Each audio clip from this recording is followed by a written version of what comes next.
Hey everybody, quick note before the show gets started. We had some audio issues on John's track. Unfortunately, I cannot fix it in post because it was recorded that way. It's not terrible. It's a little rough in the beginning, but it gets better as the show goes on. Thanks for hanging out, and I'll try and fix it for any future recordings. Thanks.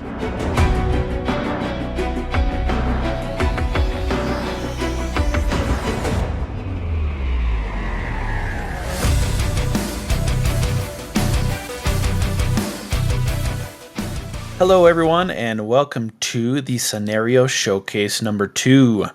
Tonight, I've got a couple of guests with me, Alex and John. You'll get to know them a little bit better here in just a moment, and we will be discussing 2 new scenarios to the show. The first one will be the Wolfnet AS350 bunkers scenario, the infamous or famous, whoever knows. Bunkers, as well as a Death from Above Wargaming Intercept mission from their missions pack. So we'll be discussing those 2 tonight. Just as a quick intro, if you haven't listened to the previous scenario or the previous episode, what we do is we just go through a couple of scenarios per episode. We review them. We talk about what we thought about them overall, some specific points, and if there are any maybe things we can do to improve them for your play. So with that, let's get to know our 2 guests. So, and for the show, we don't have a lot of intro, but to get to know our guests, we have 3 random questions coming straight from my own mind, so that truly random. So starting with Alex, which is the most derpy looking battle mech? Oh man, derpy looking battle mech. That's such a tough question. There's so many to choose from. Yep. I have to go with the Hussar, I think. I have an Iron Winds metal model of the Hussar, nice. and if you have ever seen what a Marauder, think of like a Marauder, but the legs are too far back and way too skinny, and has a turret on top still, but the whole body is shaped like a blob of jelly, or something just sitting on a table maybe, and little crab claw arms, kind of. See, Hussar is definitely my vote, 100%. I like it because mine was very similar. Mine is the old sculpt of the Penetrator, which looks like it's been folded in half with those backward legs. It's really funky looking. So that was my vote as the most derpy. John, how about yourself? Most derpy looking mech? It's gonna be the Arctic Fox. That thing looks like a wind-up toy. It's just so goofy. It's got the Arctic Fox, giant, good choice. like dome head and squat little legs are way too far back. Yeah, it's just such a goofy little guy. But new models too would be the Dasher. The Dasher? You don't like the old stuck up arms thing? We've always looked so. Yeah, another great classic choice there. If it's upturned arms, definitely make the Dasher look like something interesting. The funny little monkey running around or whatever. Yeah, it seems like less of arms and more just like things stuck onto a box. Yeah, I definitely agree. I like that. That's definitely derpy. Okay, question number 2. Top country on your list of countries to visit with the epitaph that it can't be one that you visited before. So we'll start with John on this one. I've always wanted to go to Germany. Germany.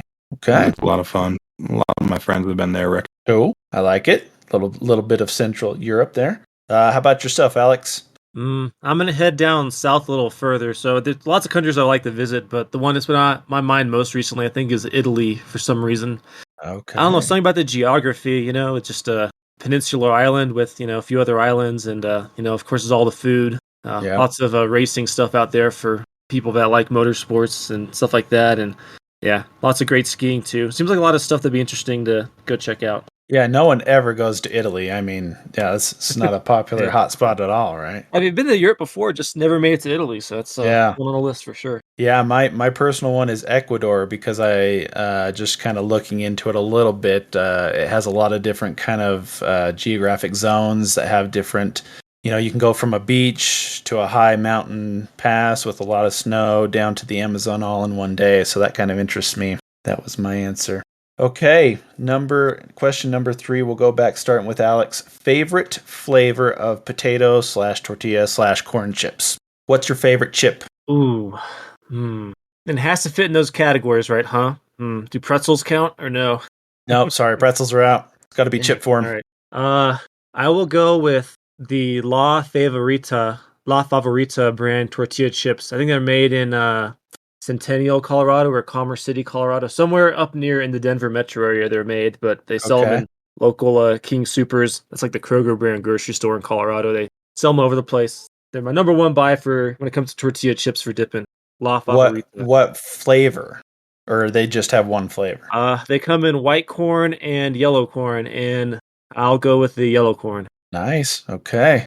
It's a homemade man. Yeah. Okay, Pretty John. basic answer. I'm not gonna lie. It's Well, I mean, you can got a always lot of add spans more. You can always add more to a corn chip, Oh, right? dude. I love tortilla Absolutely. chips. My favorite though has got to be like the little jalapeno flavored kettle chips.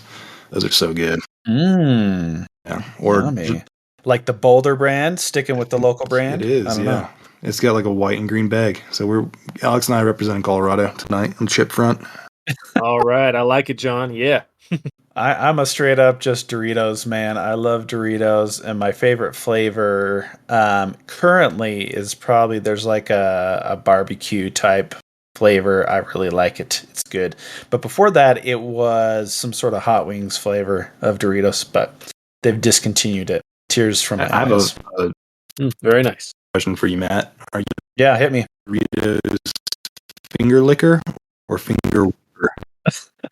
A finger licker? Is that what you just asked me? I Do you lick definitely. it or do you wipe it? Yeah. Oh, I definitely lick it.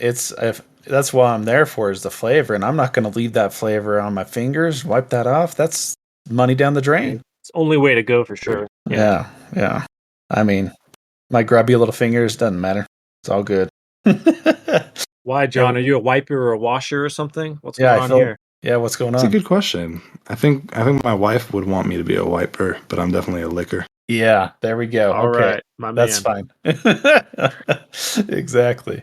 Okay, so now that we know everything about there is to know about all three of us, we will go on to the first scenario. Nav point alpha reached. Okay, everyone, so our first scenario for tonight that we're going to review is straight from the Wolfnet Alpha Strike 350 tournament rule set, and it is bunkers. So this one has been around for a couple of years, and I know a lot of our listeners have played this one before, and it's definitely a good one.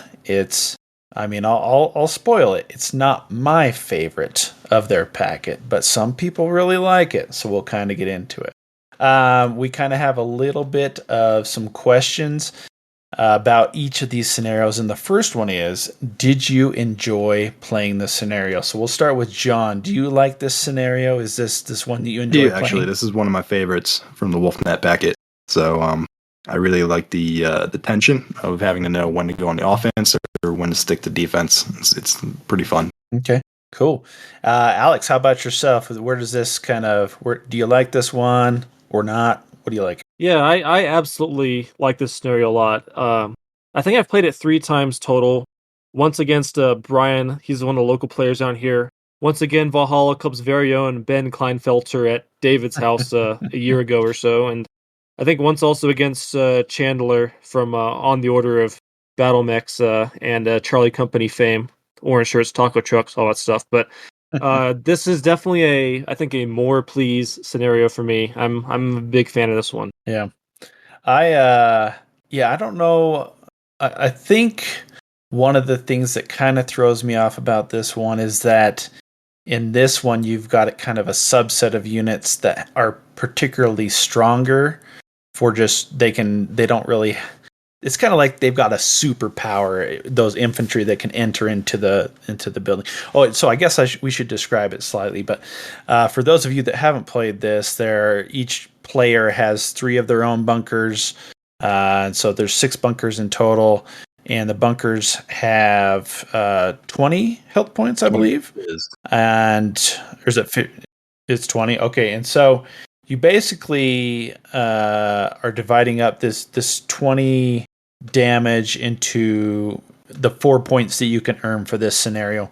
So you can either do damage by shooting through the door of this bunker with any weapons, just like normal in any Alpha Strike game, or you can kind of implant infantry. They'll stay in there for a turn, and then they'll come back out the next turn, and the thing will magically blow up, and you get all that damage towards your point total. So with that said, yeah, I think the infantry, I mean, it's kind of there to give the infantry a reason to be there if you didn't want them to be in your list otherwise. But it kind of throws me off, and so it's not my favorite. But I definitely get like that tension, like you were talking about, John, that kind of brings people in. I'm going to chime in and say I think you're absolutely right, Matt, that it is kind of a little throws you off your game a little. But I think from listening to some of the Wolfnet 350 guys talk on the podcast, that was kind of the intention of the scenario. It makes you have a reason to bring infantry if you didn't have one already. It throws you off. It gives you a different challenge there, which I think that's, in some sense, what you're mentioning is working exactly as intended, I think. I mean, yeah, it definitely frustrates me, that's for sure. Always a good thing to do, frustrate Matt, right? I mean, yeah, that's what Wolfnet's all about, I'm sure. But yeah, I think it's definitely an interesting one. I would not say that it's like a bland scenario at all. That is for sure. Let's see. So we know you guys are definitely fans. When when would you play this scenario? Would you play it kind of more of narrative type things, or would you? I mean, obviously this is for a tournament rule set, but do you feel this is good for a tournament set? When do you guys think? Let's start with John on that one. I think it's firmly a pick up and play or tournament play type of scenario. It's good for either, and the beauty of the Wolfnet scenarios are that they're very pick up play friendly. Just bring 200 points and you can get a game going with your buddy and have it done in 80 minutes, which is a huge plus. So yeah, pick up play and tournament play. I think it's kind of weak on the narrative side because like in my brain, I'm like, why are these bunkers so close to each other if they're on opposing sides? But minor issue. Yeah, I like it. Okay, Alex, what do you think? When do you play this at all times or just select times? What do you think? I'm going to mostly echo John here. So I think this 100% fits in super well tournament-wise. It's one of those scenarios that really drives the way you have to think about making your list and have units available that can handle this scenario.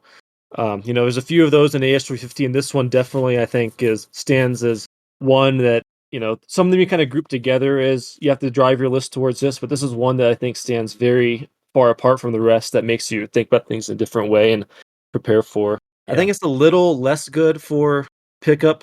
It depends upon, I guess, what you're trying to accomplish and how casual you're going, because I think it is a pretty thought-provoking and a little less of like a beer and pretzels type scenario than maybe some other ones. But I also agree with John a lot that, how do we end up with two bunkers in the very middle, like where they can walk from one window to the other? And I don't know, it's pretty fun. You could probably think of some way to lure it in there, but yeah, that is a tough thing to do. I think if you're doing something narrative, it'd probably be a campaign play. I don't know, maybe doing some asymmetric a little bit differently than that, where it's like just one set of bunkers instead of the like a defender attacker type thing, Yeah. Yeah, I can definitely see, that kind of difficulty in kind of explaining away like why these things are so close together. I could kind of see it like, oh, you're in the middle of a battle and like both sides have kind of like taken these progressively kind of towards one another, and now you're trying to force your way across and take the remainder of them while keeping your own. But right. Just the forced distribution of the bunkers, they have to be this far apart from the edges and this close to each other. Yeah, I mean, if you're doing that narrative, you could probably take it and take some liberties with it and modify it to make it a little better of a narrative thing to fit whatever terrain you're doing. Yeah, completely agree. I think for myself, I find this as definitely a good tournament one, because with the tournament, you kind of have this prep, like you're talking about. It does require a little bit more thought, especially if you're trying to inject infantry units in when you're not normally using them for other play. I find it is a little bit. It can be a little bit more difficult for just kind of pick up games, mostly because if you don't know that you're going to be playing this one and you bring a force that's not well designed for it to kind of take advantage of those infantry rules, then you're kind of like the other person may already have the advantage just by having infantry, whereas you brought maybe just a mech, a big old slow mech force that doesn't have anything with that. So with that in mind, it could be a little bit more for pickup. But if you bring a real good general list to a pickup game, then you should be okay with this scenario as well.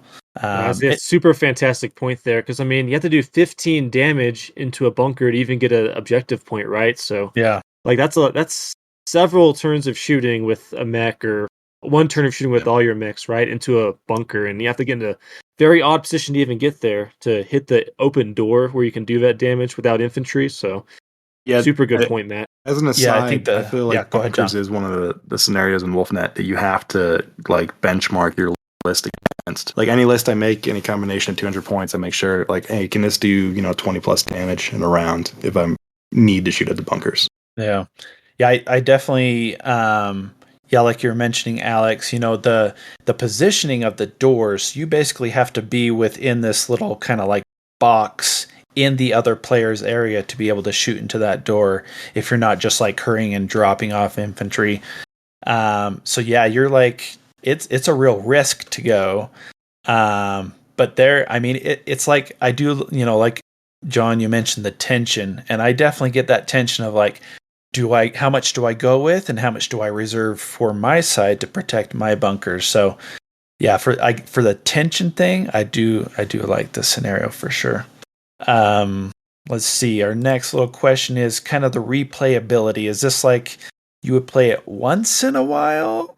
You would, obviously you guys like it. Would you kind of like just keep this on the list of, kind of like pickup games? If you rolled it, you would play it at any time, or is this like play only once in a while, play every time I play? What do you guys think as far as replayability? It's a scenario I'm happy to play anytime. And kind of like, maybe by design, it's also one of the scenarios that I think people have the most questions about. And they're like, hey, is my list going to be able to handle this well? So there's a lot of times at the club, people will ask me like, hey, can we play bunkers? I want to get some practice with it. So like, I've played a lot of locals playing bunkers. So yeah. But I'm happy to play it. It's a fun one. Always. Okay. And it's one of those ones that nice. Produce blowout wins. And if it does, before you get there, just because it's so hard to get within that, your opponent's geometry of where you can actually target their bunkers. So like there's a nice buildup in bunkers. I always feel like. Yeah. What do you think, Alex, on that one? Replayability is a tough one. I think I'd play it under a few conditions. One, if you roll that 1 on the D8 in a tournament and you have to play it for a AS350 tournament. As I think that was round 3 for LVO in 2023 this year when that came up, and that was a fun one to see. Yeah. But I mean, I really wouldn't play it unless you alluded this earlier to yourself, Matt. If we'd have purpose-built AS350 lists, and if someone wanted like practice it or something, I'd play it. But it's not one I'd want to like propose ahead of time to someone. Say, like, hey, let's meet up and play bunkers, because there's a lot of it would totally change the way you'd think about making a list. I think if you knew you're playing bunkers, and that could or could not be fun. But if you just come with a standard AS350 list, kind of designed to take all 8 of their scenarios, then I think it'd definitely be one that I'd welcome and be happy to play. Yeah, I think when I think about replayability for a scenario, it's kind of I kind of think about it not quite mathematical, but something where the kind of how many times you have a different interaction. So obviously you're going to have a different interaction with each player that you play, with each set of forces that you play. So those are already kind of 2 interactions that you would get in whatever time, different times that you played this. But one of the things that stays stationary in this scenario is the setup. So for that, the replayability kind of relies on the difference in terrain. So like especially since players get to set out the terrain usually with this scenario, that definitely becomes the kind of the controlling factor I see as, as far as you have a different player with different forces, but also the terrain changes for the actual setup. And so I do see there's a good amount of replayability. The actual like bunkers aren't moving or anything like that, so the objective doesn't really change or move like that. But I think there's a good degree of replayability just because of those different factors in this. So let's see, what's our next one? Okay, so beyond replayability, when you guys have played this previously, have you seen this scenario kind of become, become pretty one-sided, or, is there something about this? And I think you guys have kind of alluded to this already, but is there something specifically in this scenario setup that can cause it to become one-sided pretty quickly? Alex, what do you think on that? Well, I think we've already harped a little bit upon the force generation aspect of it. If you have the infantry and you're forced to go infiltrate the bunkers and knock it out, per the 3-step process of resolving infiltration of bunkers in the scenario, then you're definitely in a good position to use that. If someone didn't have infantry in their list, it could be a pretty swingy thing. I'd say that there's the one-sidedness a lot maybe depends upon the players themselves. There's a couple ways you can approach this, either getting really aggressive up front and trying to go for bunkers, or trying to play the more defensive game and make the enemy go first. It all comes down to how the two players play that out. The one kind of one-sided kind of gimmick thing I think that might need mentioning, if you've never seen it happen before, if a unit goes into a bunker, I can't remember exactly how it resolves, but they have to then appear in the door of the bunker the following turn. I think there's a way you can block them in there if they can't jump out, so that when the bunker explodes, they explode with it. So it's a few kind of maybe gimmicky things that you might want to watch out for if you've never seen it before. You can definitely do that. Make sure you read through the resolution and understand how that works out. Oh, sorry, you're absolutely right. You can block and blow up the occupants. And I think the only negative is you take 2 damage to do it if you're on a bunker when it explodes. Gotcha. So it's not an insta-kill, but 2 damage on infantry is usually... No. The units within, I think, insta-die. It's the blocker. Any unit that's on the bunker when it blows up takes 2 damage. And any infantry that can't escape are killed. So. That's not too bad. I mean, I can imagine a lower sense of that too, like if you're stuck with people at the gate when you're trying to escape, you kind of go down with the ship there. Yes. Huh? Yeah, I think I ran a dasher into a bunker once to do that. So it killed itself to wipe out some elementals. Yeah. Oh, man. I mean, I don't know about you guys, but I totally picture this as, Return of the Jedi type bunker thing where they're like, you've got the STST walker generator, out front. Shield generator, right? Yep. Mm-hmm. Yeah. So when I see the unit like getting out in front and waiting for, the infantry to come out, that's what I think. Yeah. Yeah, I think that was one of the two kind of things that I thought about was how you can trap the infantry in there. That is a little bit gimmicky, but also with the premier rule set for Wolfnet, you can also use units to kind of hide the infantry, so they take infantry cover behind things. And in that case, even if you destroy the unit in front of them, because that doesn't happen until the end phase, you still can't really see the infantry behind them, and so the infantry is kind of really protected. So I've seen that used, I think exploited is the word I would say. So I'm not a huge fan of that part. The infantry non-rain cover rule is very questionable. But I think they just recently errated that if your margin for the attack fails by the amount, the difference of the intervening cover, it hits the cover instead. So if you use your dasher and jump off your elementals and they have TMM3 behind the dasher plus it's +3 to hit, right? The infantry. So if your attack into them fails, by 3 or less, it hits the dasher instead. So it's a lot more fair now. It used to be pretty abusable. Yeah, it's that +3 is a big deal. Huge, it's huge on a PD6 bell curve. It's insane. Yeah, and I run with skill 4s, and so I'm I'm po' boying it. So it's that +3 is really hurtful. But as far as things that kind of swing it one way, I think it's definitely like you mentioned, Alex, the kind of makeup of each person's force. And I think there are you got the really fast Omni-Mechs that can drop off battle armor or whatnot, or really fast people haulers, that they're running like they're getting the TMM4 and they're still dropping off infantry, a big old infantry troop that can blow up a building, and you're already like a 1.5 towards the 4 if you blow one up.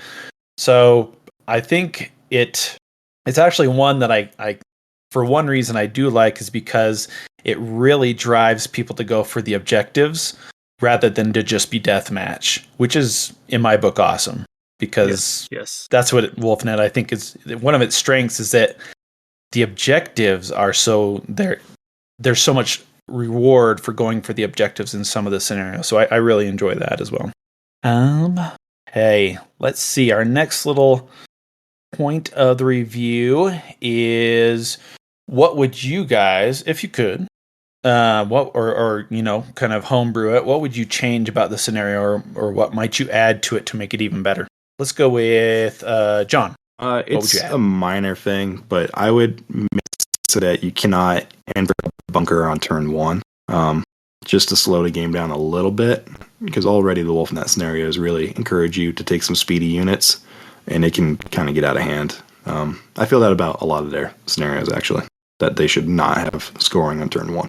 Okay, so that would be just only turn 1, right? So after that, it's all open to score. Just give slower lists and like IS heavy lists more equal footing.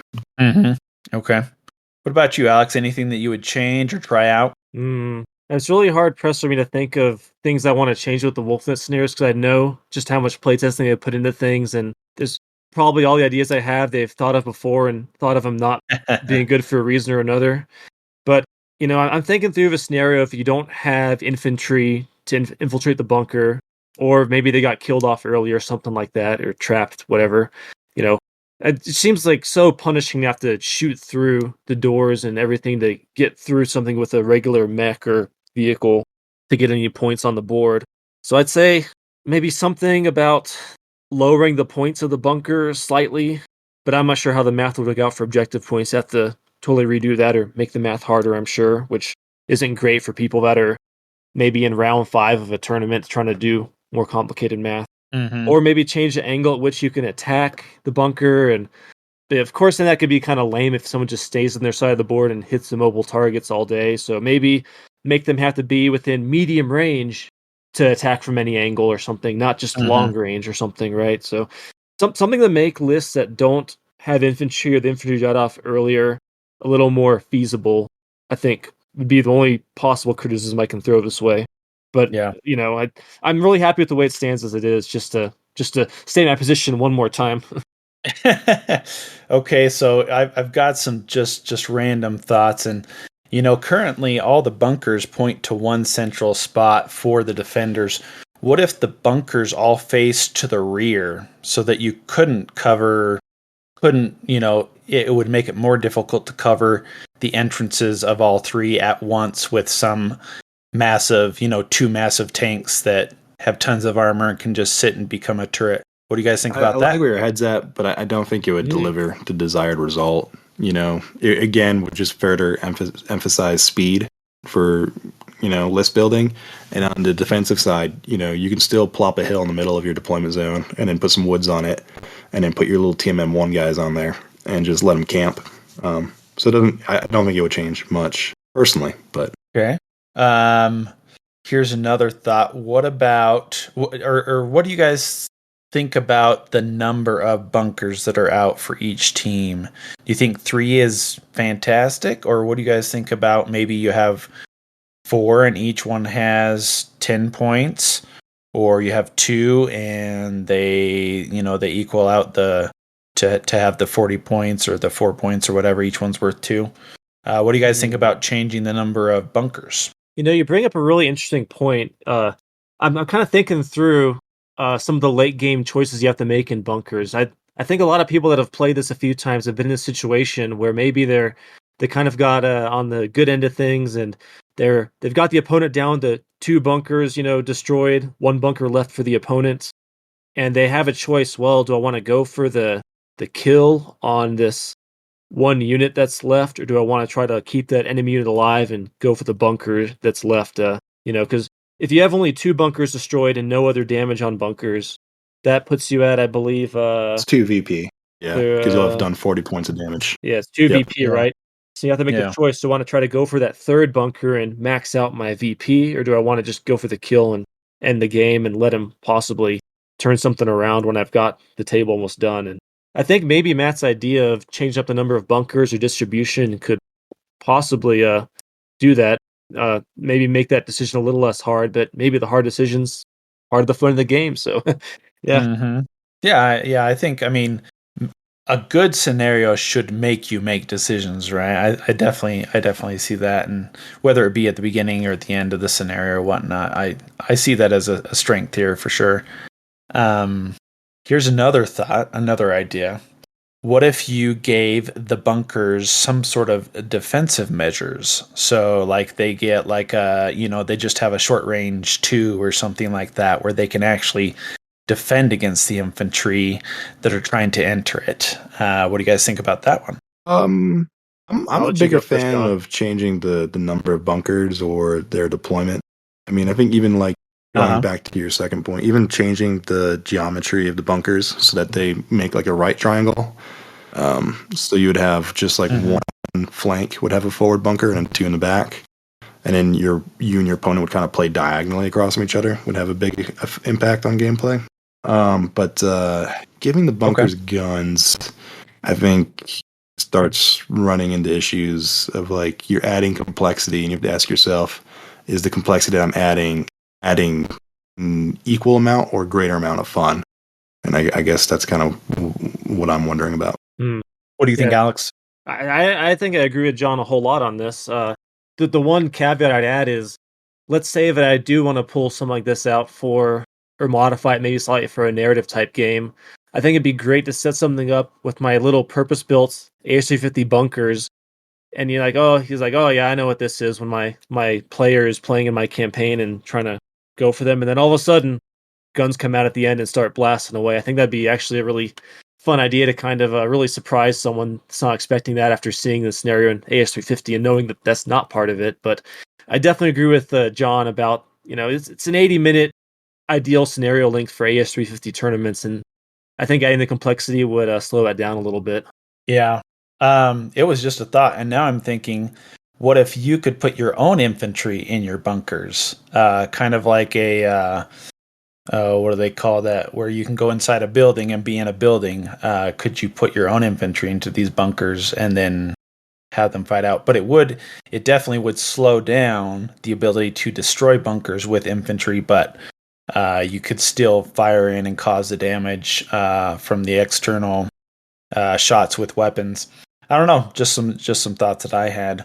Any other ideas that you guys kind of popped into your mind about any changes or anything that you guys see in this before we move on? I think I'm good on this end. That's you gave me some fresh ideas to think about, though, Matt. That's some interesting stuff, and I like your idea too, John, especially about the maybe offsetting the center bunkers a little bit, especially with the different angles that might result in for the entrances. That could be a very, very unique game too, compared to the current adjacent to bunkers paradigm. Yeah. So thematically, I guess it'd be a win. I'll have to try it out with Ben next time we get together to game. Have you not tried the diagonal bunkers yet? I thought you had, John. I can't remember what diagonal ones you've done. Nope. Yeah. I was just inspired by you. Yeah, it's an interesting idea. Well, yeah, I think playing around with these is kind of fun because it's obviously a well thought out, well tested kind of scenario, and definitely creates a lot of that tension already. But I think throwing in kind of different variants can kind of bring back, if you're like, oh, I've played bunkers and I've played bunkers and I've played bunkers, but you haven't played bunkers that fire back, or you haven't played bunkers that are in a different man. Excuse me. I love it, and I think we've done it in the past where we kind of cribbed from like the Wolfnet scenarios or pre-existing scenarios, and we started to adapt them to like our narrative events, like when we ran the Battlefronts campaigns when we were going for the history of the Innersphere. Yeah, that was a lot of fun. Yeah, and I think towards that with the Battlefronts, because I think we had like larger, so it was above 200 PV for that. So like we kind of, we put in an extra bunker or something like that for this one, or we made them, I can't remember, So I think you can scale it, and I think it still stays pretty good as far as, you change the number or health of each of the bunkers. Yeah, and it was a casual setting too when we did our tinkering, so no one was like bent out of shape. Yeah. which some can get in a tournament setting. Yep. So yeah, maybe not tinker at the tournament. Yeah. Okay, everyone. So that is our first scenario of the evening. That is Wolfnet AS350's bunkers. Nav point beta reached. Okay, everyone. So on to scenario 2 for this evening. This is straight from Death from Above's scenario pack, their campaign missions. And this one was brought to our attention by Alex, and that's why he gets to explain the scenario, kind of give us a brief of what this scenario is all about. Alex, go for it. Ooh, Intercept. All right, that's what's about, guys. Let's talk about it. No, I'm just kidding. Okay, so Intercept from Death from Above Wargaming, in my opinion, is one of the best scenarios out there, which is why I proposed it. So it's kind of a little bit complicated to think about, but, it's like most of the Death from Above Wargaming scenarios, it's kind of centered around and oftentimes shown as a 4x4 board with Hexless Classic or Alpha Strike Battletech, with a little bit of interesting house rules. Most notably is that they do 1 MP to 1 inch conversion, vice a 1 MP to 2 inch conversion. But onto the actual way it works is you have 6 different objectives laid out, and they cannot be within a certain distance from each other. I think they have to be at least 12 inches away from all of these 6 objectives, 12 inches away from each other, and 6 inches away from home edges or side edges. And basically, starting on turn 2 onwards, a random one of those 6 objectives will go hot every turn. Once it goes hot, you can capture that objective by being within 3 inches, or I think it's 1 hex if you're playing hex-based Battletech. Within 3 inches of it, for 2 consecutive end phases, uncontested, you capture that objective. So yeah, and that's one of the primary, right? It's for the primary scoring on that one. The primary. Yep, absolutely. Yep, that's the main objective of the game. And the note here, only 5 objectives total will ever go hot. The 6th objective does not go hot. So the other objectives, all of those are worth 1 point that we just talked about for the objectives going hot and capturing them after standing on them for 2 turns uncontested.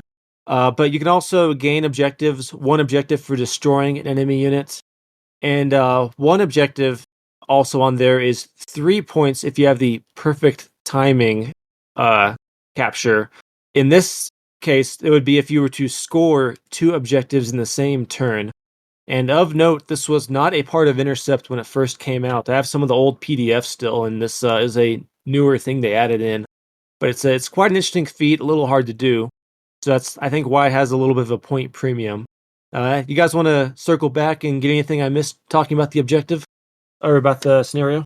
Yeah, I think one of the interesting things about this is that each player gets to place 3 of them, 3 of the different objectives. So at the beginning, you're kind of trying to like make it so that wherever you end up, you'll have some that are easier for yourself.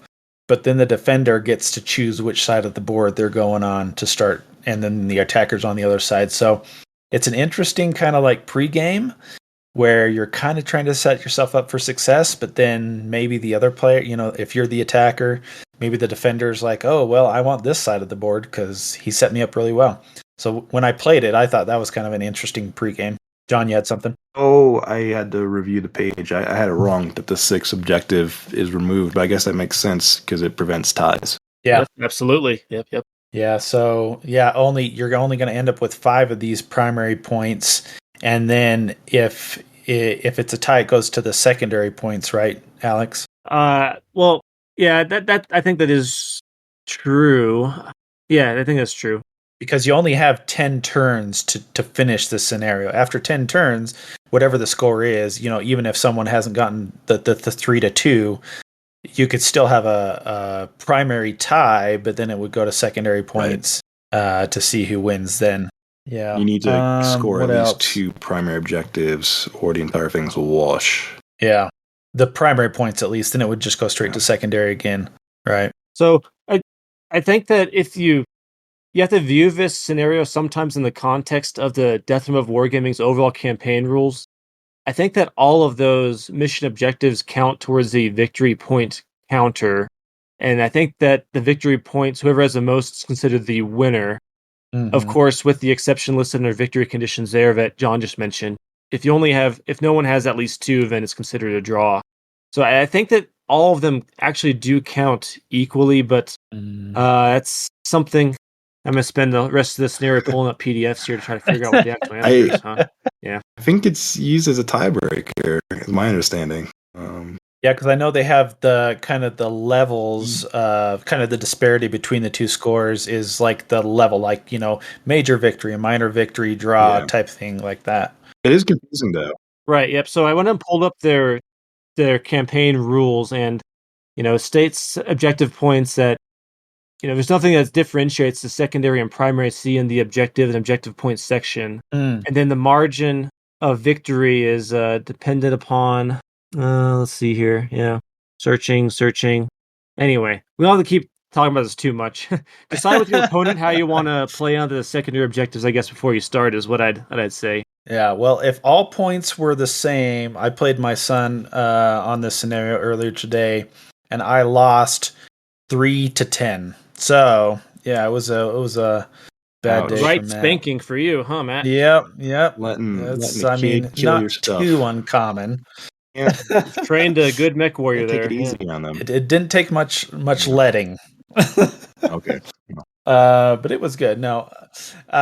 So as far as, do you guys enjoy this scenario? Well, Alex, we'll just start with you. What do you enjoy about it? I'm pretty clearly in the more please category. So I think this is a very perfect combination of, requiring you to bring kind of a balanced force that can both sort of hold on to an objective or defend a little bit and do some damage, kind of make someone think twice about trying to challenge you for contesting objective. That decision making on, do I really want to go challenge that objective that went hot on the far side of the board, deep in enemy territory or not? I'll be right back. And of course, what's in all Battletech games too is the luck factor. Are all the objectives going to roll hot on my side first, the opponent's side first? Is that really even a good thing? Because if they roll hot on my side first, I know my opponent's going to be in my face trying to challenge me, making it all that much harder for me to get onto his side of the board to get some, So I think it just has so many variables that come in that really challenge your decision making, making it awesome. More please all the way for me, 100%. Nice. How about yourself, John? I think you played through this using Alpha Strike a week ago or so. If I heard correctly, I think John might have headed off to the loo here. Oh no. Poor John. Well, we'll continue on. I'll just talk about what I thought. I really like this. I've only played it once, but we used kind of the 1-to-1 movement, and I thought that definitely made it more kind of difficult to get across the board, because what ended up happening is, of course, all 3 of the ones that went hot, for the first 3 that went hot, were on my son's side, so on the opponent's side. And so with that kind of 1-to-1 movement, it's not very many inches that you're moving. So to actually get across, if someone has placed it like right at the limit, as far back as possible, it's kind of hard to get there, especially because we played in some city terrain. And so it was like no line of sight to fire anything long range or even medium sometimes. I couldn't get there because I was moving slowly. What I could do is, because we were using their modifiers for range, it was easier to hit things. So that was good. But to actually get to those primary objectives was pretty difficult if there was a lot of stuff in between, a lot of terrain in between. When you've played it before, Alex, how do you think like the terrain kind of density plays a role in this scenario and kind of how it outcomes? I think that definitely is a huge factor. If you can't put pressure on an opponent's objective in their territory coming hot, it can feel kind of hopeless. And if that happens to you too many times, that can definitely be a negative experience, I think. Terrain density can play a factor. What era are you playing in? Are you playing in Succession Wars with Skill 4 pilots? As I think Matt is a previously outed skill 4 pilot player. You can't really put that pressure on the opponent, right? Yeah. If I've played this mostly in a more of a GM leading a player type context where I kind of try to place them in areas that are more fun. Mm-hmm.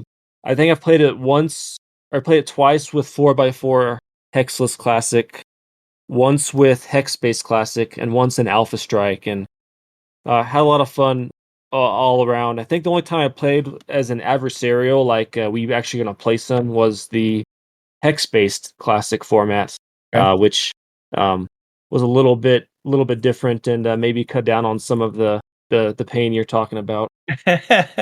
Well, yeah, the chances of that happening are quite low. That all three will be on the opponent's side, especially because it's like sequentially more likely that it will be one of your, one on your side, the more that it happens. So, after one is on his side, then it's more likely that it will be on your side next. So it is a dice game, right? So there is that.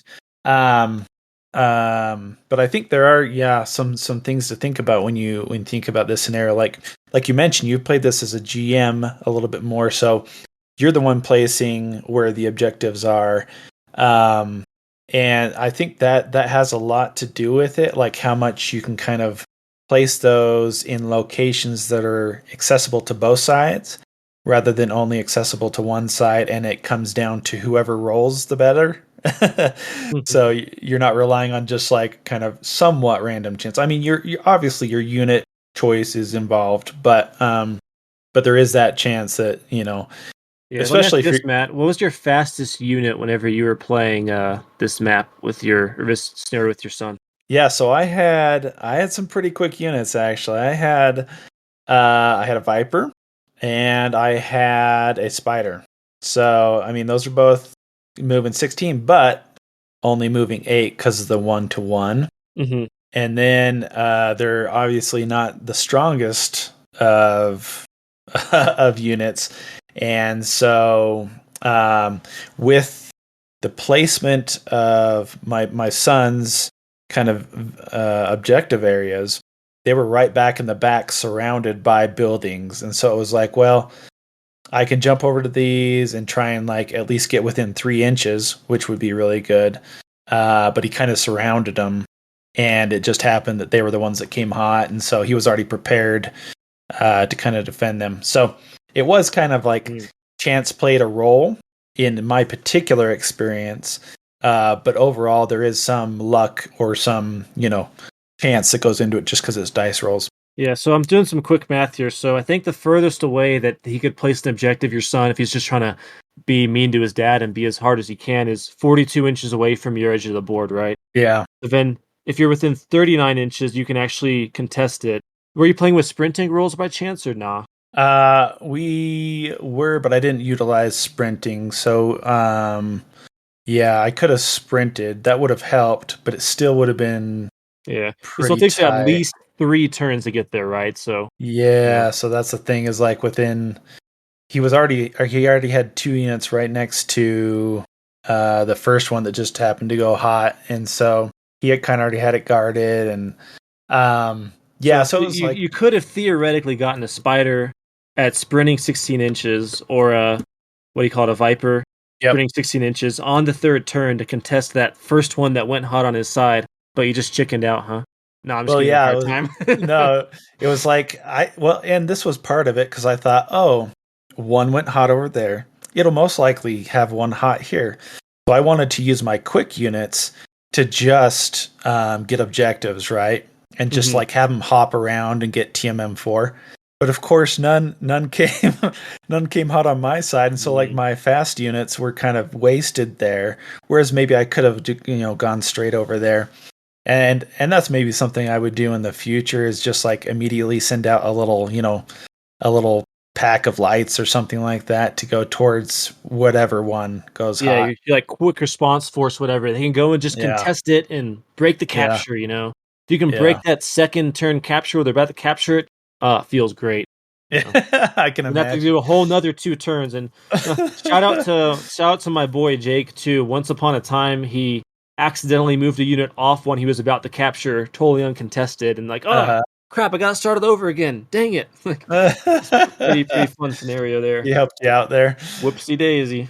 Yeah. But overall, I would say I really enjoyed this one, and I can see a lot of replayability. So going into our next question, replayability, or one of our next questions, I can see a lot of that because the objectives are not stationary. They depend on being placed in different locations. So that not only will your terrain change, but the objectives are in different places each game as well. So you've got player forces, terrain, and objectives being different in every game that this is played. So I really like that as far as replayability. How often do you think you would kind of play with this one, Alex? I've got at least 4 games of it under my belt. There might be some other ones I'm not remembering, and they've all been very memorable, very good. I'd play this pretty much all the time. I don't think I'd play it with someone that's like brand new to the game or someone that's looking for something a little more casual. Cause it does make you think quite a bit. Yeah. But I overall I think it's a very highly replayable, either in a competitive setting. There could be some oddities with terrain and whatnot if you're trying to be a little hyper competitive there. But I would definitely play it all the time for campaigns and whatnot. You can think of always something interesting to have to go and capture out in the field, right? Yeah. Oh, John, I you am back with you. us, man? I've been listening to your guys' conversation. It's been very entertaining. Oh, okay. All right, answer the last 5 questions. No. Go. Exactly. I enjoyed the scenario. Yes. What did you think of this? When would you play the scenario? Yeah, okay. For pickup play, almost exclusively.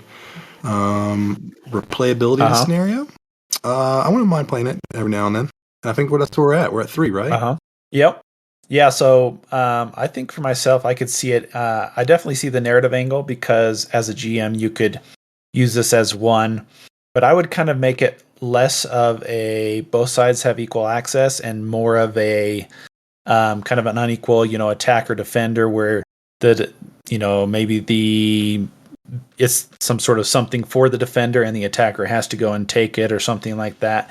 But I like the setup for it, and you could definitely kind of maneuver around that type of thing for a narrative setting. For pickup play, I like it a lot because as is, it offers both players or even, groups of players kind of equal footing as to where things are being put and placed, and hopefully the terrain is somewhat equal on both sides. So I think it has a pretty good, like John said, as far as tournaments, it might be too random. Yeah.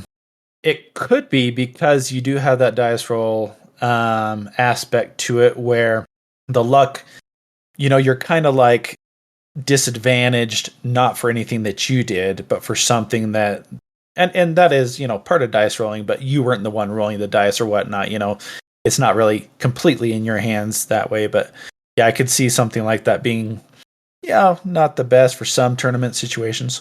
Yeah. Well, let's see.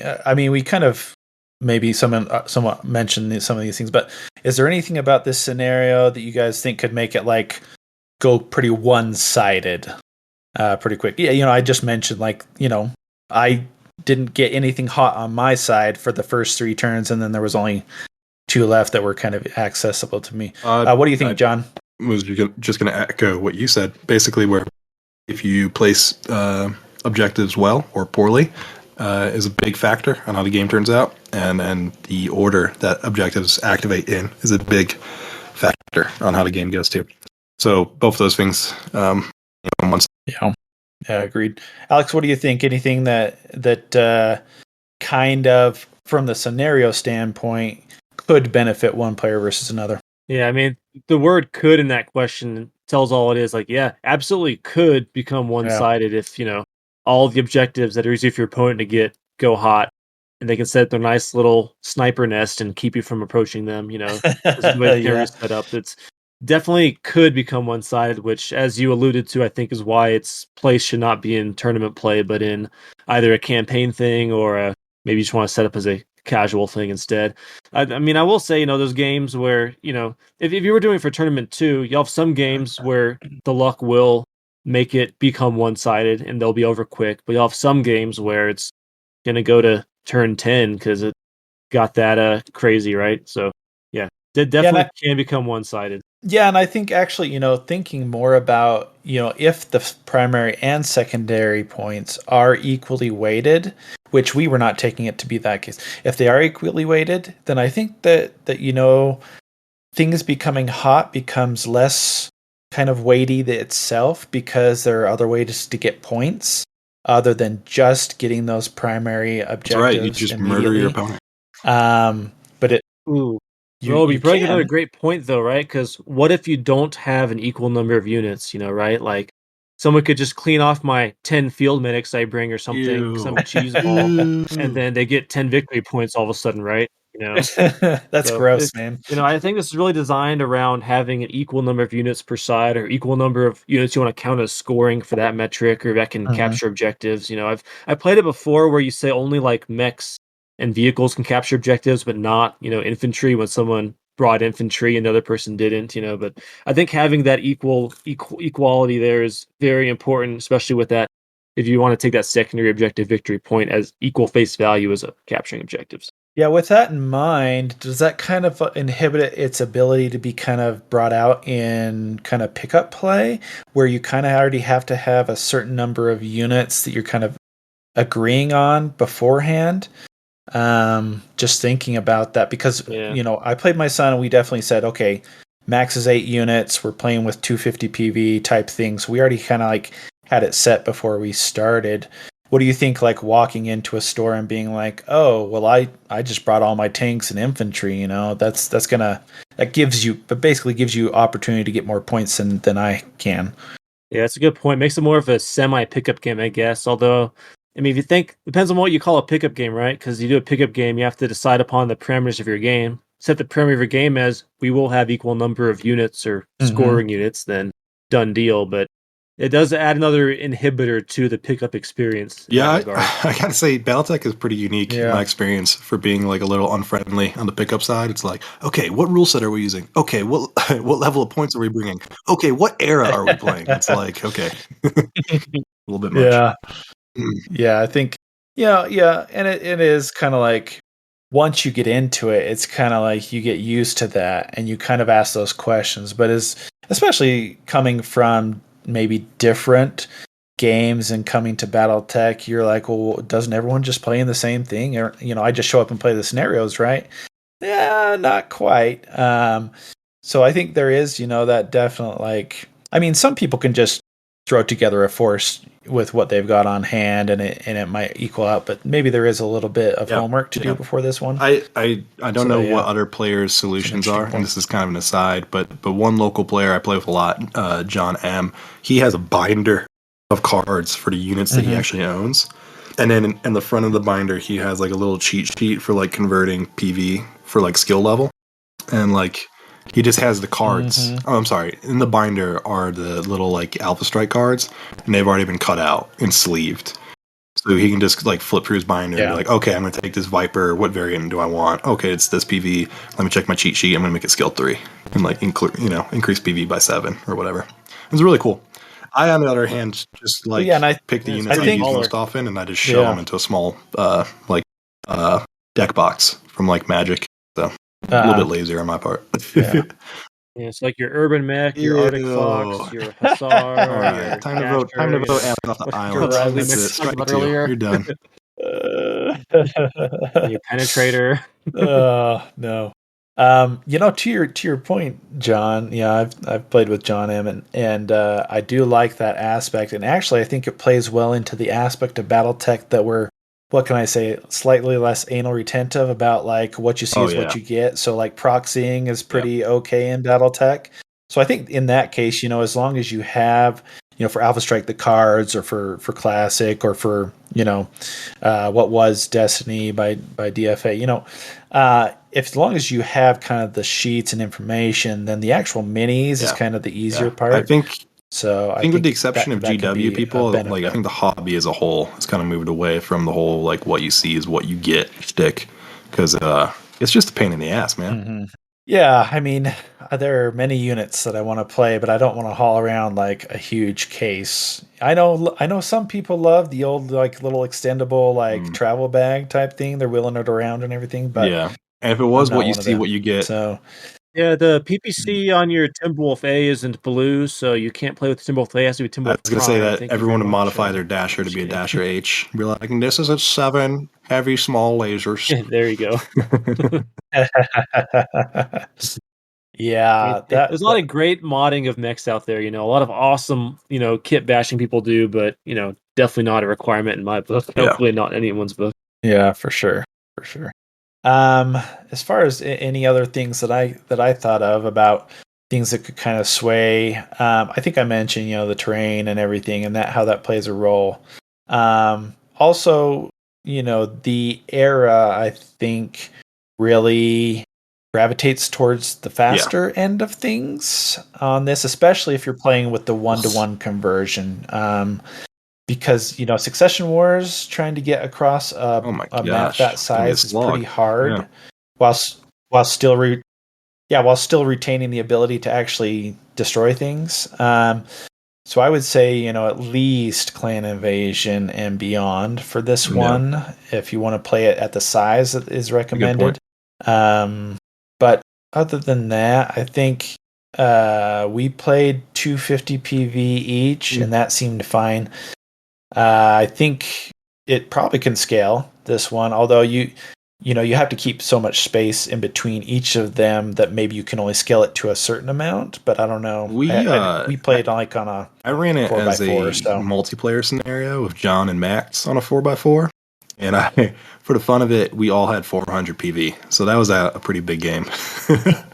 That was a full company, company each. That's a lot. I like it. So how was it? How was this a larger? I mean, did you keep it the same number of? So I kept it 6, so each player gets to place 2, and I think in multiplayer I would add a 7th marker again as a tiebreaker. But I also misunderstood. I didn't remove the 6th marker once the 5th one went hot, so that was a blunder on my part.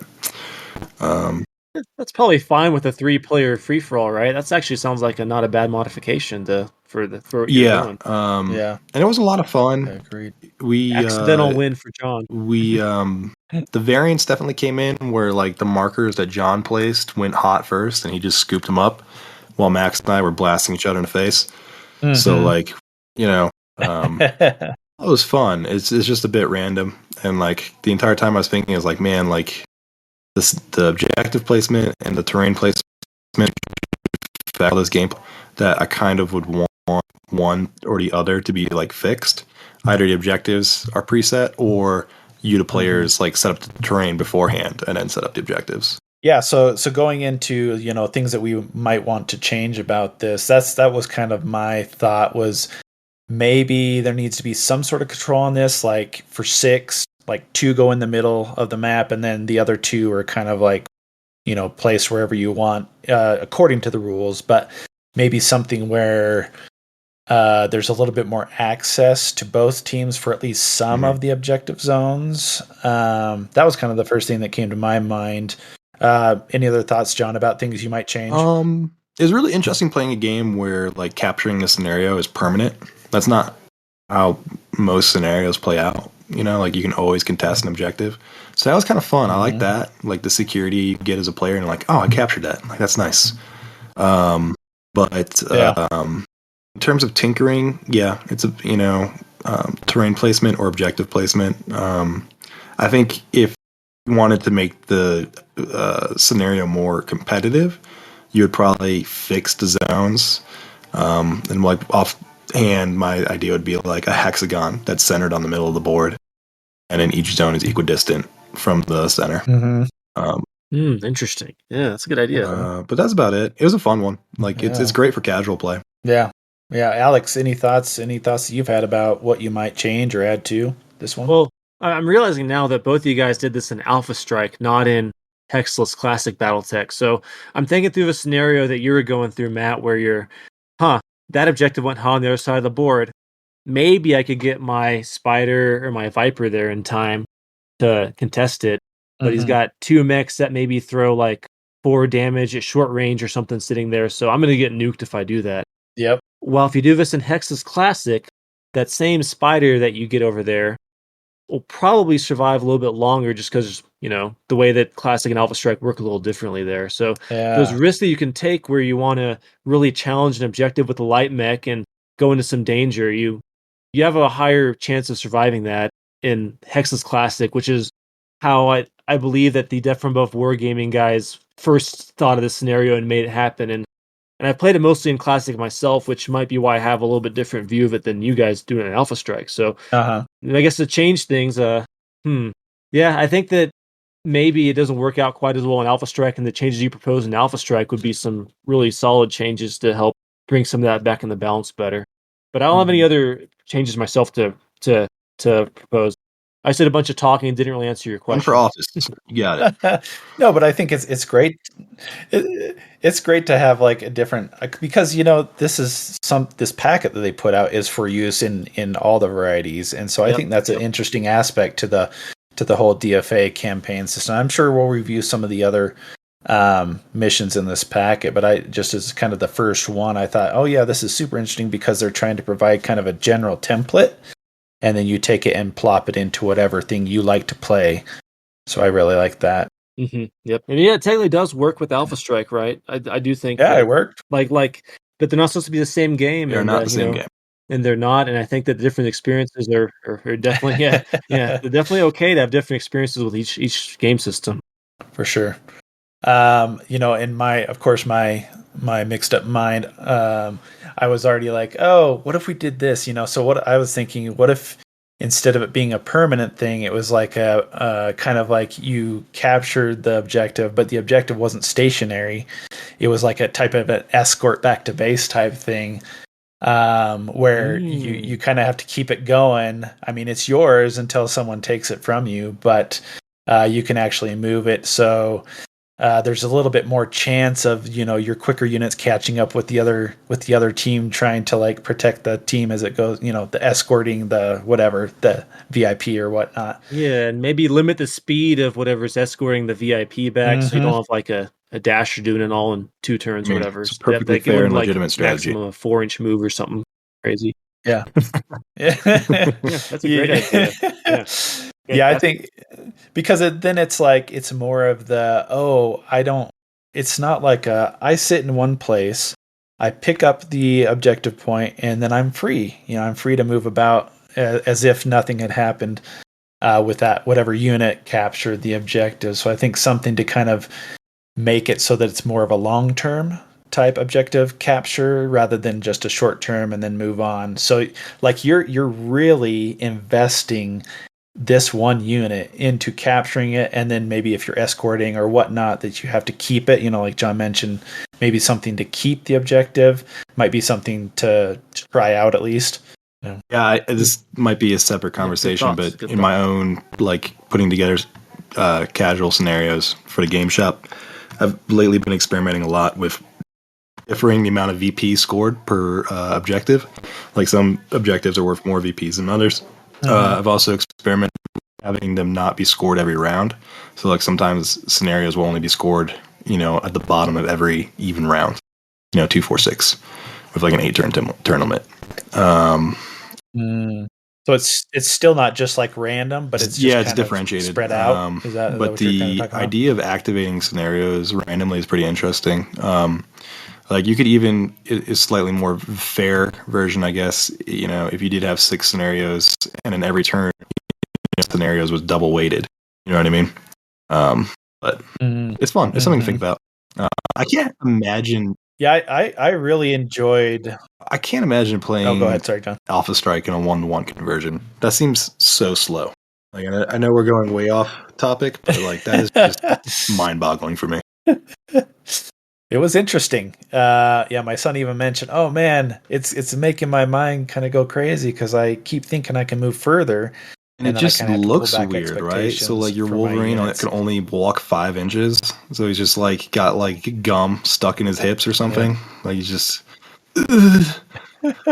Yeah, I mean, I think that the whole idea behind it was to make a 4x4 board, which is what the DFA guys that wrote this use, like seem huge instead of small. I think that Aaron's one of the main ringleaders over there, and he at one point in time on one of his episodes or something said something like he's a like a admitted like long range combat fanatic or something like that. So it really opens up the board in some sense. Quick question: were you guys playing with the same like range brackets, like 6, 24, 42, or did you have that as well when you played? I played the same range brackets, but the reduced modifiers. So maybe we did that wrong. No, I played just regular Alpha Strike, full speed, full range. Cool. All right.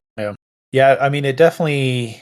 I get the idea of trying to make a smaller area kind of extrapolatedly large because you're moving that much more slowly. And it definitely, it was a different game playing with that. And it was easier to hit things even though you were further away just because of the reduced modifiers that we were using. But it was definitely different. I bet. Yeah. It was fun still. Yeah. Okay. So, anything else about the Intercept mission before this is not a demerit against the mission itself, but more kind of a complaint of the packet is that I just wish that the more of the relevant information was within the packet itself. So like detailing what is crippling damage. I wish that was in the packet. And there was and like suggestions for like forced construction.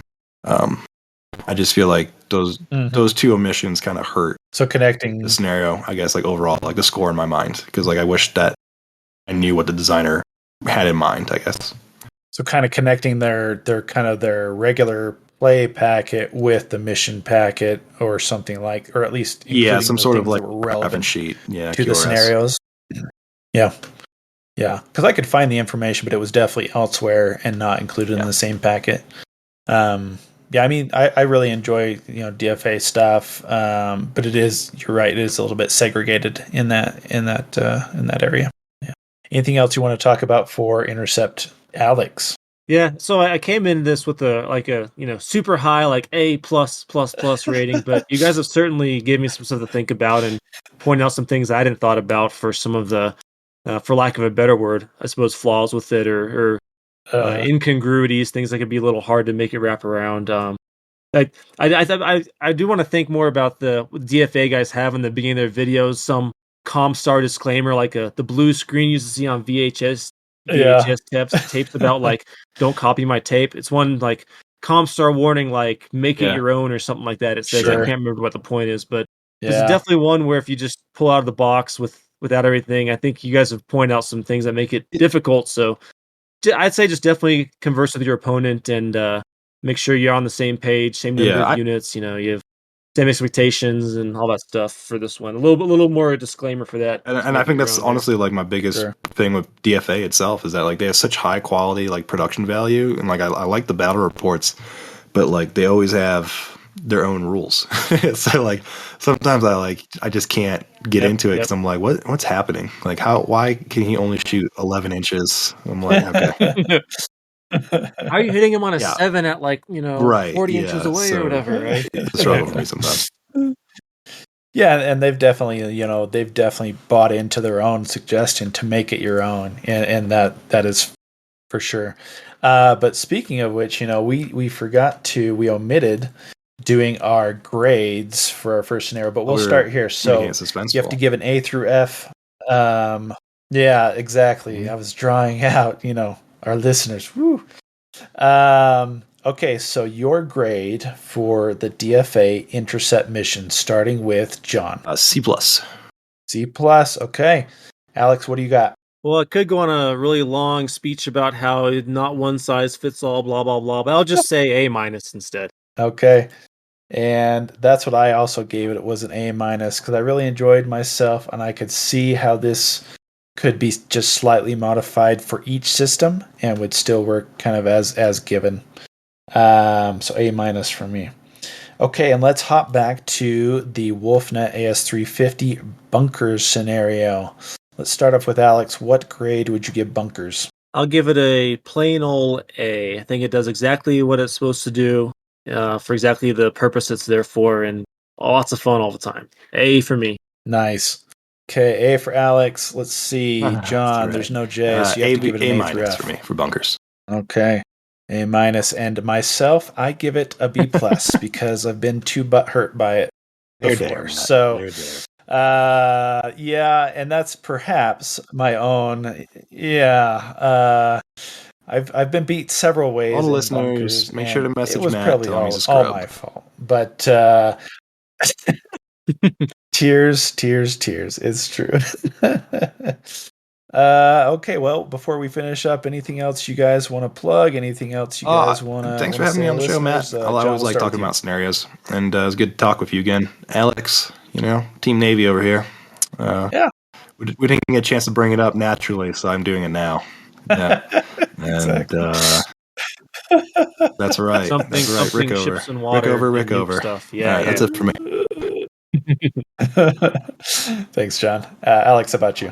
I guess I'll just give a shout out to everyone I've played these 2 scenarios against, which I mentioned for bunkers already. I played once against Brian here locally, Ben, Chandler, probably some others I'm not forgetting. If I forgot you, I'm sorry. And then I know I've did Intercept at least against my wife once during the pandemic, Jake here locally, Dan here locally, and then I didn't actually play, but I hosted a game for Jake and Brian to play on some of my terrain. And again, probably other people I forgot. But shout out to y'all for giving me some ammo of which to speak about these scenarios today.